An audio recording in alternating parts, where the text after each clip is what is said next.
If anyone still had doubts about what kind of threat Reform UK poses to the working class, last week's announcement from Kent should remove them entirely. With 57 out of 81 seats on Kent County Council, Reform UK has used its control to launch a so-called Doge-style efficiency drive, a thinly veiled attack on workers' conditions, pensions and wages. Deputy Leader of Reform Richard Tice made it crystal clear. New employees in the 10 councils now under Reform's control won't be allowed to join the local government pension scheme, and existing staff will get smaller pay rises to make up for their generous pensions. Newspapers like The Telegraph jumped to their usual tune, peddling the tired and false myth of gold-plated pensions for public sector workers. But this attack on pensions is just one part of a broader agenda. Reform's plan, straight from the Trump and Elon Musk playbook, aimed to use so-called experts to enforce their changes. Zia Yusuf, party chairman at the time, along with millionaire backer Aaron Banks and tech entrepreneur Nathaniel Fried, were tapped to lead a team of data analysts to comb through the council's spending. The idea was clear for them: find ways to slash, privatise or squeeze every inch from public services and the workers who deliver them. But the wheels started to fall off pretty fast. Yusuf resigned, bluntly saying on X that he no longer believed getting a Reform government elected was a good use of his time. Fried followed him out the door. But the Reform councillors in Kent insisted it was business as usual. A spokesperson even told the BBC the real driving force behind the changes were the 57 elected councillors. Meanwhile, according to The Guardian, council officers were told they could face gross misconduct charges if they obstruct Reform's efficiency unit. Make no mistake, this party doesn't want to make local authorities more efficient. It wants to gut wages, destroy working conditions and rip up pension rights for public sector workers across the board. Local government employees, NHS staff, teachers, firefighters and beyond. Pensions, it seems, are only gold-plated when they belong to ordinary workers. Not when Nigel Farage is cashing in his £73,000 per year European Parliament pension. Funny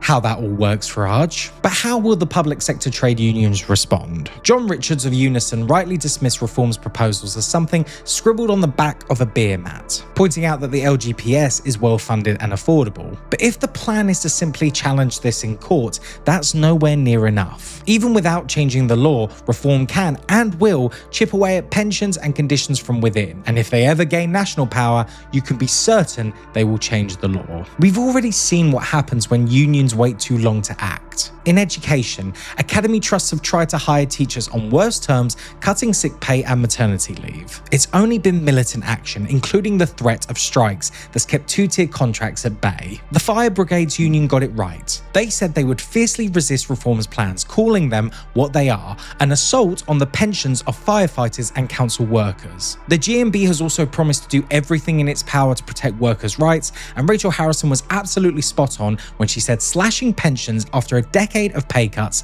is the worst form of bullying. And Reform's so-called concern for pensioners, it's a scam. They cry crocodile tears over things like the winter fuel allowance. But when it comes to real policies, they show their true colours, the same old party of profit and greed, like the Tories on steroids. The scheme in Kent would create a two-tier workforce, with new staff cut off from decent pensions. It's a classic divide and conquer tactic designed to weaken workers' collective power, but it's more likely to spark resistance, strikes, go-slows and more. And we've been here before. In late 2011, 2 million workers walked out in defence of their pensions. It shut down 2/3 of schools and rocked the public sector. Unfortunately, the union leadership failed to hold the line, especially when it came to coordinating a united response. That cannot be allowed to happen again, because the threats we face today are even greater.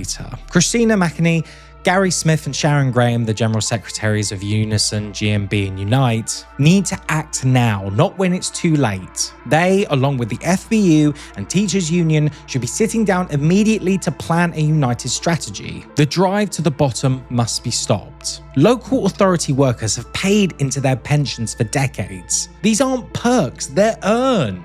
Often they were won in place of better pay. Reform cannot be allowed to snatch them away now. Whether it's in Kent or any of the 10 councils now under Reform's control, the union should be calling meetings of members immediately. If there's even the hint of these plans moving forward, there needs to be a ballot for strike action and a campaign for a resounding yes vote. And the left groups within the unions, like Time for Real Change in Unison, need to push for emergency resolutions at conferences. The demands must be clear and uncompromising: no two-tier contracts, full pension rights for all, and coordinated industrial action to stop this in its tracks. The one silver lining of all of this? Well, this attack might be just the lesson needed for those trade union members who've been taken in by Farage's phony populism. Reform is a party of millionaires run for millionaires. But the trade union movement is powerful. It has numbers, it has muscle, and if it chooses, it will have the public on its side. Just like in 2011, if the leadership has the will, reform can be stopped. And in a final twist of farce, of course, Zia Youssef announced literally hours after this editorial was posted that he's rejoining Reform UK. Just like his American idols Trump and Musk, Youssef is all about chaos, contradiction, and unpredictability. But his flip-flopping doesn't change the facts. Reform's threat to the working class is real, and the time to fight back is now. If you enjoyed this video, make sure to subscribe to the channel and head over to www.lefthorizons.com, where you can read the full article and subscribe to the newsletter for more updates. Thank you very much for watching, and we shall see you in the next video.